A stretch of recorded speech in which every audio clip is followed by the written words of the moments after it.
La historia oficial tiene sus héroes y sus antihéroes. En México, uno de estos antihéroes, que nos cantan hasta el cansancio en todos los medios oficiales, es Maximiliano de Habsburgo, a quien se le señala de haber sido un usurpador, entre otras muchas cosas más, incluyendo el de ser extranjero con rango de emperador, olvidando que la historia de México, desde la época precolombina, el virreinato e incluso hasta alcanzar su independencia, estuvo llena de tlatoanis, jefes, virreyes, gobernantes peninsulares y hasta un primer emperador como lo fue Iturbide. Pero fue este supuesto villano el que organizaría el primer grito de independencia oficial de la historia de México. Hoy deseo hablarles un poco de ello. Es por eso que Yolocamotes tiene el gran placer de traerles el día de hoy el primer grito oficial de la independencia de México, un villano en Palacio Nacional. El primer grito de Dolores, es decir, grito de independencia, realizado de manera oficial, se dio en 1864. Anterior a esto, no se consideraba en sí una fiesta nacional, mas sí un día importante, pero donde fuera de los festejos oficiales, al pueblo no se le hacía partícipe del mismo. Sería Maximiliano quien cambiaría todo esto. Maximiliano fue el primer gobernante en acudir personalmente a Dolores, Guanajuato, para dirigir la ceremonia del grito. Como recuerdo de ello, aún existe en esta localidad una placa alusiva a este hecho, por cierto de las pocas en México que aún recuerdan este momento, y que ha sobrevivido el paso del tiempo. Al año siguiente, en 1865, Maximiliano organizó una gran fiesta en el 55 aniversario del inicio de la Guerra de Independencia, evento que se llevó en el Zócalo de la capital del imperio, así como en Palacio Nacional. El emperador y su esposa Carlota de Bélgica presidieron la conmemoración. Testigos de la época narraron que fue un festejo que mezcló la fiesta popular con el protocolo oficial, es decir, prácticamente como aún se hace hoy en día, y de esto quedó el siguiente testimonio. Con el entusiasmo de todos los años, con la vehemencia de costumbre, el pueblo mexicano acudió esa noche a la Plaza de Armas para gritar ¡Vivas a la independencia de México!, cuando, oh ironía, México estaba gobernado por un monarca extranjero.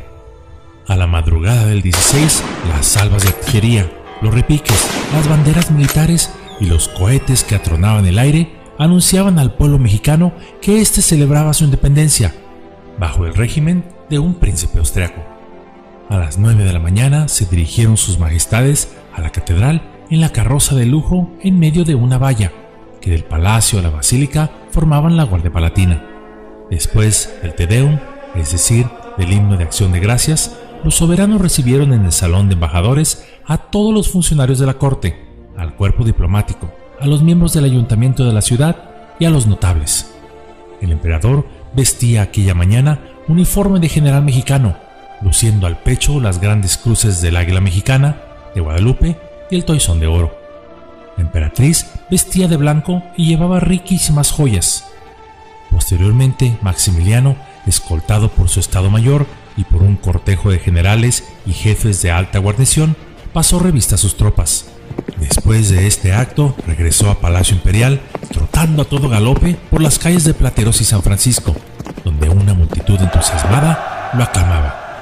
Al llegar a la Plaza de Armas, el emperador y sus principales acompañantes se situaron enfrente a la puerta central del palacio para presenciar el desfile de la columna. En los balcones se encontraba la emperatriz, sus damas y altos dignatarios de la corte. En este punto es importante señalar que Maximiliano decidió estar en la puerta de palacio a pie de calle debido a que no deseaba que se le viera como un gobernante alejado o por encima de su pueblo, cómodamente en un balcón, lejos en su Olimpo imperial, sino como un mexicano más, aun fuese extranjero y emperador.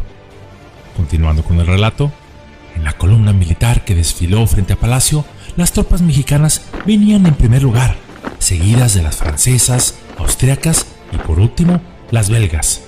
Por la tarde se sirvió una suntuosa y elegante comida, no solo a los que festejaban dentro del palacio, sino una gran verbena popular se dio en el Zócalo, donde se repartió una gran cantidad de comida y la música de alegres bandas y cantantes también hizo su aparición. Por la noche concluyó el Día Patrio con la quema de vistosísimos fuegos artificiales y una gran serenata frente al Palacio Imperial. Cierro la cita. Y fue de esta manera que transcurrió aquel grito de independencia. Todos los gobiernos que le siguieron conservaron esta costumbre, que aún perdura hasta nuestros días. Todos estos, sean liberales, conservadores y de distintos partidos políticos de todos los colores, gustan mucho de esta costumbre y la presumen abiertamente, imitando irónicamente el evento de a quien la historia oficial califica como usurpador. Esta historia oficial mexicana olvida por alguna razón que Maximiliano de Habsburgo no arribó como conquistador a México, ni vino a usurpar, sino que fue invitado a gobernar por parte de un grupo político denominado en aquel entonces conservadores, mientras que el grupo opuesto era el de los liberales, comandados entonces por el hoy héroe oficial, aunque también muy cuestionado, presidente Benito Juárez. Sin duda, uno de los grandes desaciertos del que fuera el segundo emperador de México fue el haber aceptado venir a gobernar un país difícil, dividido por guerras, clases sociales y donde en aquel entonces aún no tenía una identidad bien definida. Además, Maximiliano no tenía la más mínima idea de que nuestro vecino país del norte estaba muy interesado en que México se convirtiera en una república, la cual dependiera política y económicamente de ellos, al punto que no dudó en apoyar con armas, dinero y hasta hombres al presidente Juárez para lograr este cometido. Otro de sus grandes errores fue su falta de malicia, donde en su afán de que todas las partes en conflicto estuvieran satisfechas, no supo percatarse del peligro que se cernía sobre su persona, por lo que desoyó los consejos de los propios conservadores que lo trajeron al país, pues resultó ser demasiado liberal, incluso más que los liberales, ya que sus ideas vanguardistas rebasaban por mucho la de los liberales, y por si fuera poco, las ideas de Maximiliano de Habsburgo eran mucho más liberales que las de uso común en la Europa de aquellos años. Por liberal debemos entender que sus ideas apuntaban hacia la justicia social, el reparto de la riqueza, etc.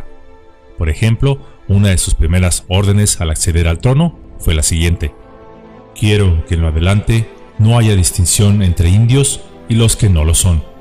Todos son mexicanos y tienen iguales derechos a mi solicitud. Cierro la cita. Esta orden vino a chocar de frente contra las costumbres sociales de la época, donde las diferencias sociales eran aún más visibles que hoy. Otro de sus errores, y el más mortal de todos, fue no haber creado un ejército nacional propio, es decir, formado y dirigido exclusivamente por mexicanos. En lugar de esto, se dejó influenciar en un principio por Francisco Aquiles Bazaine, también conocido como el Mariscal Bazaine, el cual estaba al mando de las tropas francesas. Y cada vez que Maximiliano sugería comenzar a formar un ejército propio, Bazaine saboteaba sus órdenes o convencía al emperador de que no era necesario formar un ejército imperial mexicano. En este sabotaje, Bazaine logró que el emperador enviara a Miguel Miramón, uno de los verdaderos niños héroes, gran estratega militar y el presidente más joven de la historia nacional, y que la historia oficial olvida, a un exilio perfumado. Se le envió a Berlín supuestamente a estudiar el arte de la guerra.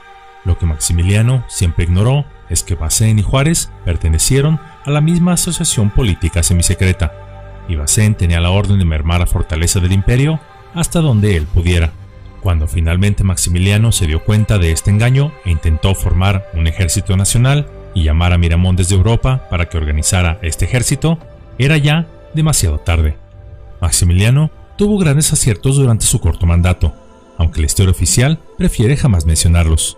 El más grande de todos fue que intentó incitar en los mexicanos a tener una identidad propia, pues él comprendió que los mexicanos no eran indígenas ni tampoco europeos. Eran una raza única, con aciertos y debilidades, y esa identidad nacional única solo se lograría a través de recordar a los verdaderos héroes de la historia, así como las fechas memorables. Por este motivo, instauró durante su breve reinado festejos cívicos y monumentos que honraban las fechas memorables de la historia nacional, así como a los héroes de México. Ello con el propósito de incrementar el orgullo nacional, costumbre que también se conserva aún hasta nuestros días, aunque claro, cada régimen recuerda a sus propios y supuestos héroes, lo hayan sido en realidad o no. Asimismo, fue Maximiliano quien encargó a Joaquín Ramírez pintar la imagen del Miguel Hidalgo que más conocemos. Gracias a esa pintura se dio vida a uno de nuestros primeros héroes nacionales. En un video anterior les he hablado sobre el verdadero rostro del padre Hidalgo. A pesar de todo lo anterior, el emperador Maximiliano es visto como un villano, usurpador que habitó Palacio Nacional y el castillo de Chapultepec, mientras que hay gobernantes de dudosa calidad moral que habitaron sus pasillos y hoy sus bustos y costosas pinturas con sus rostros en su mejor ángulo y no precisamente su imagen real, adornan los lugares de honor en estos recintos.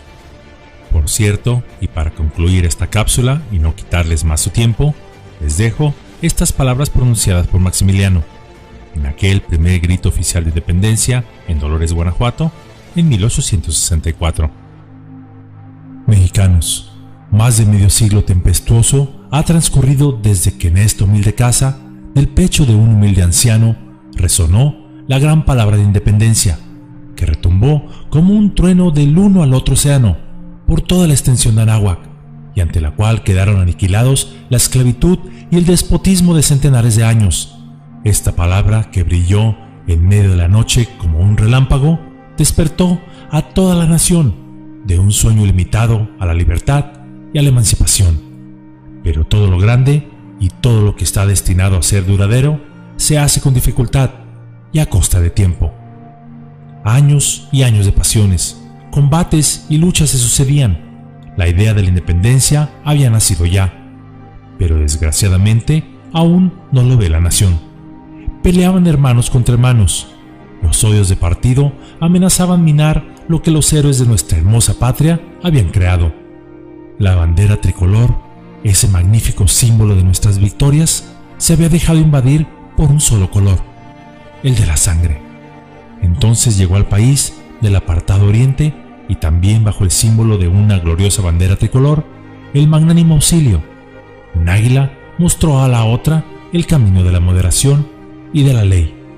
El germen que Hidalgo sembró en este lugar debe ahora desarrollarse victoriosamente, y asociando la independencia con la unión, el porvenir es nuestro. Un pueblo que bajo la protección y con la bendición de Dios funda su independencia sobre la libertad y la ley y tiene una sola voluntad, es invencible y puede elevar su frente con orgullo. Nuestra águila, al desplegar sus alas, caminó vacilante, pero ahora que ha tomado el buen camino y pasado el abismo, se lanza atraída y ahoga entre sus garras de fierro la serpiente de la discordia. Mas al levantarse nuestra patria de entre los escombros, poderosa y fuerte, y cuando ocupe en el mundo el lugar que le corresponde, no debemos olvidar los días de nuestra independencia, ni los hombres que nos la conquistaron. Mexicanos, ¡que viva la independencia y la memoria de sus héroes! Por favor los invito a suscribirte al canal de Amore Mío, Abuelito 4T y Emanuel Maldonado, compartir y activo la campana todas, dale pulgar hacia arriba, muchas gracias.